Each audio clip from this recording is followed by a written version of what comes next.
Hello प्यारे बच्चों, नमस्कार। आप सभी का बहुत बहुत स्वागत है। राज्य शिक्षा केंद्र मध्य प्रदेश भोपाल वार्षिक परीक्षा सत्र 2024-25 प्रथम भाषा हिंदी कक्षा 8 की बात कर रहे हैं। पेपर आपका रहेगा 60 नंबर का। इस पेपर को आपको मात्र और मात्र 2.5 घंटे में हल करना है। बहुविकल्पी प्रश्न, प्रश्न क्रमांक 1 से लेकर 5 तक यहाँ पर आंसर सहित करवाऊंगा और उसके बाद भी आने वाले सभी प्रश्नों के आंसर आपको करवाए जाएंगे। तो यहाँ पर आपकी बोर्ड परीक्षा से संबंधित किस प्रकार क्वेश्चन पेपर आपके लिए बनकर आएगा, उसका यहाँ पर ये मॉडल पेपर एक आपके लिए बहुत ही महत्वपूर्ण हो सकता है। ठीक है, चलिए प्यारे बच्चों, तो बिना देर किए यहाँ पर आपका अभ्यास बहुत ही शानदार और अच्छे तरीके से हो जाएगा। तो सभी स्टूडेंट क्लास 8th वाले, आप इस वीडियो को कहाँ से देख रहे हैं कमेंट बॉक्स में सभी स्टूडेंट ज़रूर बताएं कहाँ से आप देख रहे हैं और आपका नेम क्या है। सभी स्टूडेंट, सभी नन्हे मुन्ने बच्चे कमेंट बॉक्स में ज़रूर बताएंगे। चलिए बिना देर के स्टार्ट करते हैं। अपने हाथ में एक कॉपी और एक पेन उठा लीजिए और सभी प्रश्नों को नोट करते चलिए। हाथ में कॉपी और पेन रखिएगा और इन क्वेश्चनों को नोट कर अच्छे से नोट्स बना लीजिए, ताकि आपकी 24 फरवरी को आपका जो पेपर है उस पेपर में आप अच्छे अंकों से पास हो सको। चलिए अब बिना देर की हम स्टार्ट करते हैं, बिल्कुल भी देर नहीं करेंगे। क्वेश्चन नंबर पहला है, प्रश्न को पढ़कर नीचे दिए गए विकल्पों में से सही विकल्प चुनकर लिखिए। क्वेश्चन है, वर्दे कविता के रचिता है। तो वर्दे कविता के जो रचिता है उनका नाम है सूर्यकांत त्रिपाठी निराला। नौ विहग वृंद को पंक्ति में अलंकार है। तो नौ नभ के नौ विहग वृंद को पंक्ति में आपका अलंकार हो जाएगा अनुप्रास अलंकार, आपका सही उत्तर हो जाएगा। अगले क्वेश्चन को देखेंगे, हृदय भराना मुहावरे का अर्थ है। हृदय भराना मुहावरे का जो अर्थ हो जाएगा बताइए। प्यास बुझाना होगा, दुखी होना, खुशी होना, इनमें से कोई नहीं। तो यहाँ पर आपका आंसर हो जाएगा हृदय भराना, मतलब आपका करेक्ट आंसर यहाँ पर होगा दुखी होना, आपका यहाँ पर आंसर हो जाएगा। अगला क्वेश्चन, तानसेन के गुरु थे। तो तानसेन के जो गुरु थे उनका नाम था बैजू बावरा, स्वामी हरिदास, राजा मानसिंह तोमर, पंडित विष्णु दिगंबर पलुस्कर। तो यहाँ पर तानसेन के जो गुरु थे उनका नाम बताइए क्या होगा। हरिदास आप सही उत्तर यहाँ पर लगाएंगे, स्वामी हरिदास आपका राइट आंसर हो जाएगा। अगला क्वेश्चन है, अपराजिता शब्द में उपसर्ग है। तो अपराजिता शब्द में जो उपसर्ग हो जाएगा आपका होगा आ उपसर्ग, इसमें आपका सही उत्तर हो जाएगा। चलिए अगले क्वेश्चन की ओर चलते हैं। प्रश्न क्रमांक आ चुका है, रिक्त स्थानों की पूर्ति कीजिए 6 से लेकर 10 तक। 6 से लेकर 10 तक आपका रिक्त स्थान रहेगा। कवि ने भारत में मंत्र भरने की बात कही है। तो इस खाली स्थान में आप लिखेंगे अमृत। अमृत मंत्र भरने की बात कही गई है। अमृत मंत्र भरने की क्या कही थी, बात कही थी। अगला क्वेश्चन देखेंगे आप, मीरा भगवान की भक्त थी। तो यहाँ पर श्री कृष्ण आपका आंसर हो जाएगा। 7वें वाले में आप लिखेंगे श्री कृष्ण की परम भक्त थी। 7वें वाले का आंसर श्री कृष्ण आ जाएगा।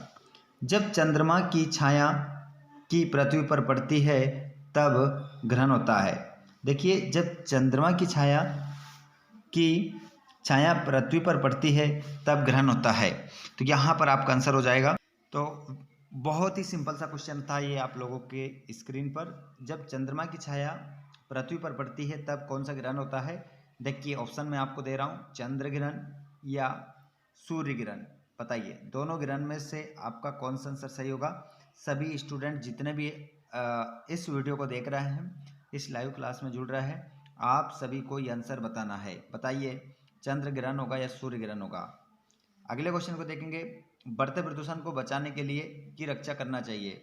तो बढ़ते पर्यावरण को बचाने के लिए हमें पर्यावरण की क्या करना चाहिए, रक्षा करना चाहिए। या हम लिख सकते हैं वृक्षों की क्या करना चाहिए, रक्षा करना चाहिए, वृक्षों की रक्षा करना चाहिए। बढ़ते प्रदूषण को बचाने के लिए पर्यावरण की रक्षा करनी चाहिए।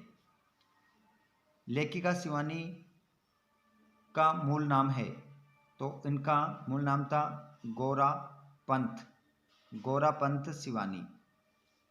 गोरापंत शिवानी, मूल नाम है गोरापंत शिवानी, भी पीछे जोड़ देंगे।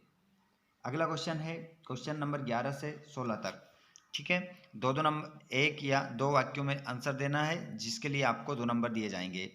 चलिए क्वेश्चन नंबर देख लेते हैं। क्वेश्चन नंबर 11 है, वर्दे कविता में संसार को प्रकाशित करने वाले भाव को व्यक्त करने वाली पंक्ति लिखिए।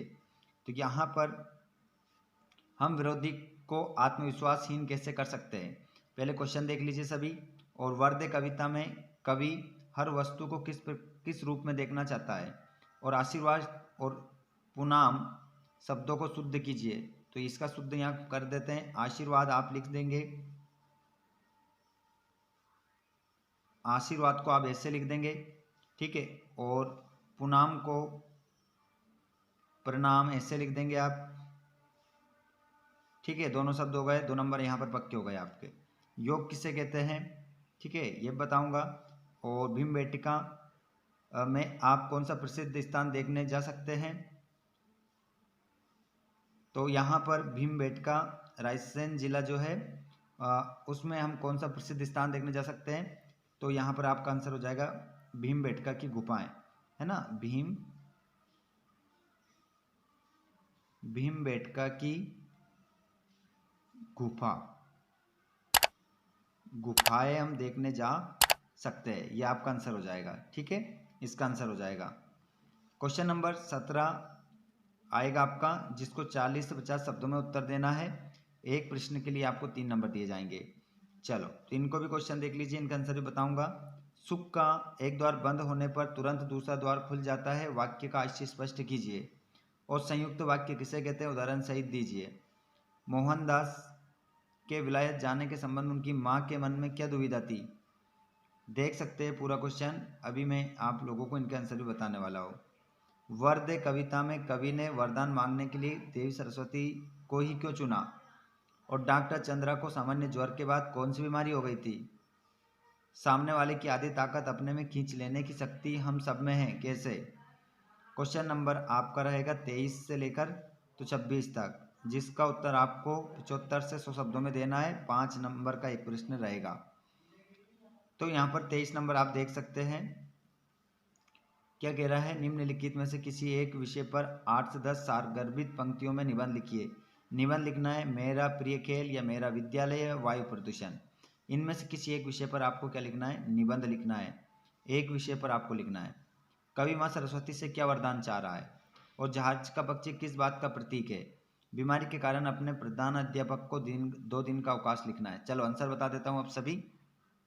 सबसे पहले आप अपने क्वेश्चन में लिखेंगे, क्वेश्चन नंबर आपका 26 का आंसर देख लीजिए पहले। ये रहा आपके प्रश्न नंबर 26 का उत्तर। सेवा में प्रधानाचार्य केंद्रीय विद्यालय हरिद्वार, 3 दिन के अवकाश हेतु प्रार्थना पत्र महोदय। अब आपका जो पेपर है उसमें अगर यहाँ पर 5 दिन दे रखा हो, 2 दिन दे रखा हो, 1 दिन दे रखा हो, तो आप यहाँ पर लिख लेंगे, इसको चेंज कर लेना है।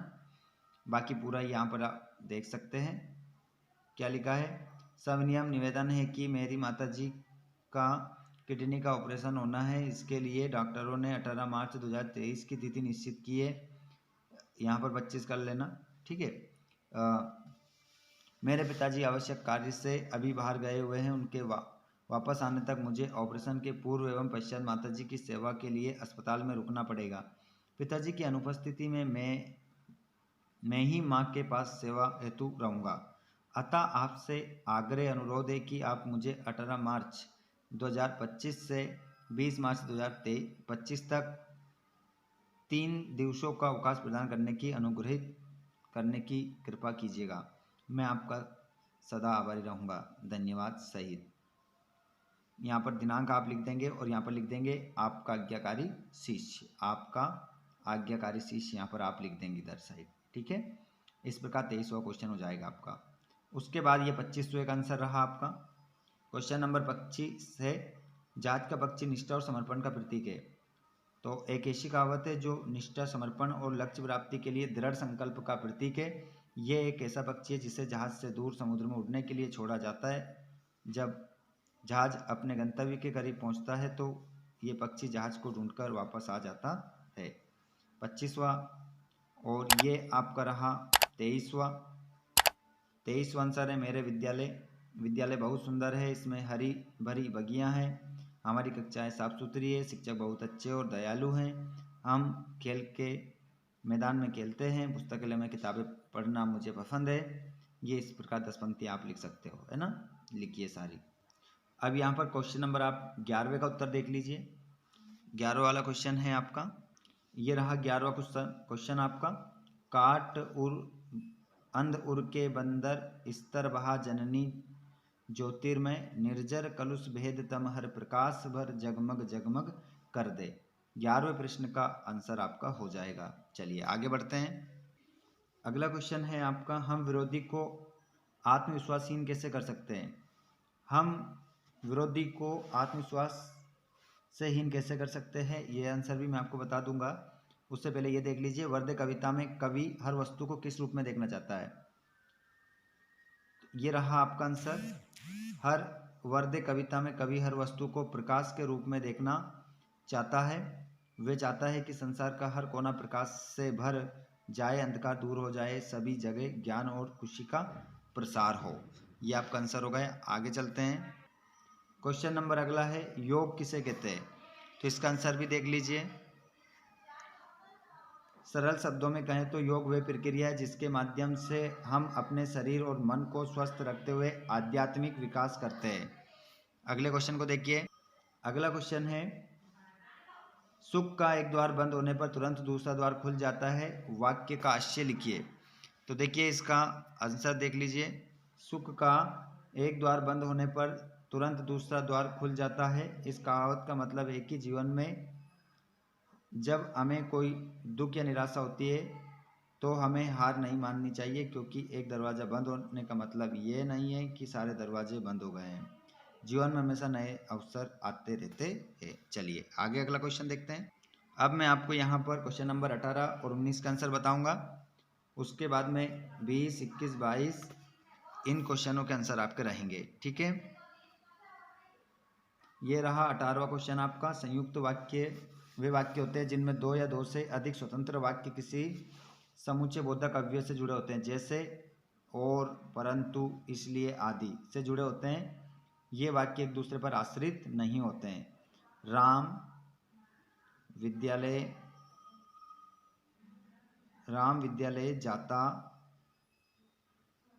विद्यालय जाता है और पढ़ाई करता है। ठीक है, ऐसे ही आपका वाक्य हो जाएगा। उसके बाद में जो अगला क्वेश्चन था 19वां, महात्मा गांधी के विलायत जाने के संबंध में उनकी मां के मन में ये दुविधा थी कि विलायत जाकर उनका बेटा मांस मदिरा का सेवन करने लगेगा। गांधी जी और उनका परिवार शुद्ध शाकाहारी परिवार था। उन्होंने सुन रखा था कि विलायत के लोग मांस मदिरा का सेवन खूब करते हैं। क्वेश्चन नंबर अगला था ये आपका 20वां, ये देख सकते हैं आप, पूरा स्क्रीनशॉट ले लेना इसका। ये रहा 21वां और 23 और 24 मैंने आपको करवा दिया था। ठीक है, अगर आप चाहते हैं किसी प्रकार सारे सब्जेक्ट के वीडियो आपको मिलते रहे तो चैनल को सब्सक्राइब कर लीजिएगा और घंटी बटन को ऑल पर कर लो, जिससे आने वाले वीडियो का नोटिफिकेशन आपको मिल जाएगा। धन्यवाद। आप इस वीडियो को कहाँ से देख रहे हैं कमेंट बॉक्स में ज़रूर लिखें। धन्यवाद। Thanks for watching.